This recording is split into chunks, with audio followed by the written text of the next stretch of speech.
Commissioner Malema. No, thank you very much. Good morning, CJ, and good morning, Judge. Just a follow-up. The CJ asked how many reserve judgments do you have? You said 5. But I saw somewhere there Nadel said 7, so I just wanted to reconcile that.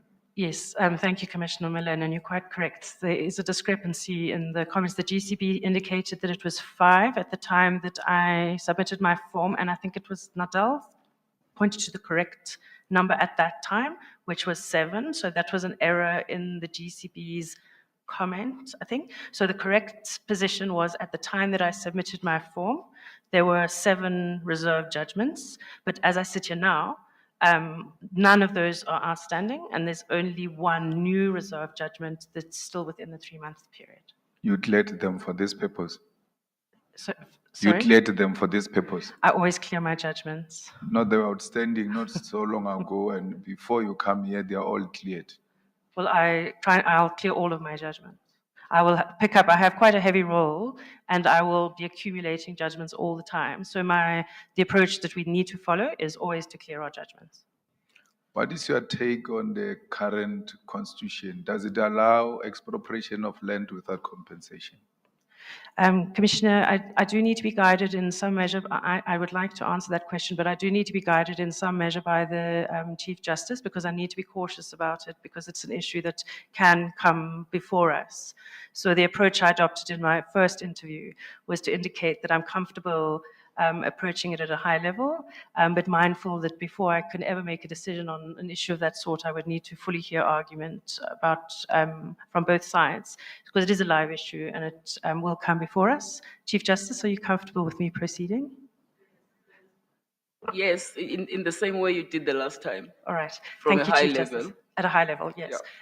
And by prefacing what I say with that, I couldn't decide that without fully hearing argument. So my view, thank you, Commissioner. I mean, it's obviously a very important question that matters to a lot of South Africans, and there are, and it is going to have to be squarely decided by courts in one would hope in the relatively near future. As I see it, there can be no real debate about whether the Constitution properly applied permits of nominal compensation. I can't see how that's debatable, because even if one looks at the factors that are set out expressly in Section 25.3, even just by applying a mathematical formula, for example, if you look at the extent of state subsidy that may have been given to a white farmer in the past, and then you look at market value, or you can easily come up with a calculation that gets you to a zero balance.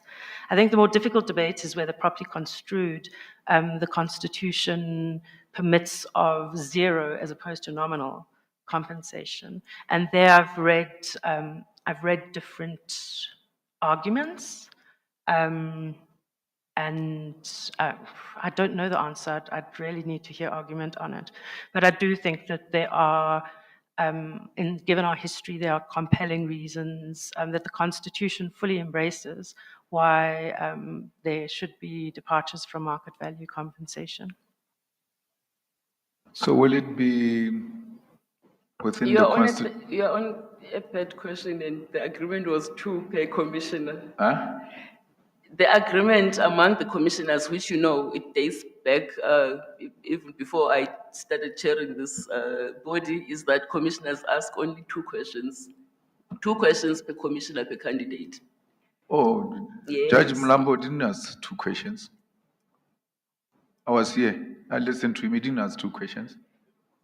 Unless there's some right reserved for other commissioners. I'm prepared to leave this question here, but in reality, if you go back to JP check the Mlambo asked record, 1 question. JP Mlambo did not ask 2 Commissioner questions. Malema, we are wasting time debating how many questions to be asked. Just ask your question and keep it as brief as possible. But Thank that does not mean I'll be lenient with other commissioners. Thank you.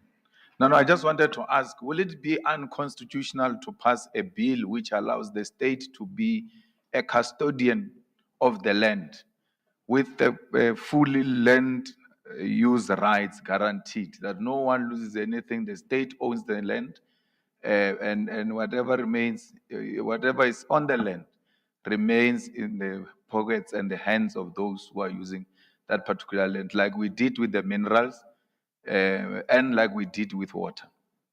What's your take on that? Thank you, Commissioner. I have to be I'm aware of the political debate, and I've followed the political debates, which I find, they're important debates, and they speak to matters that are very important to South Africans.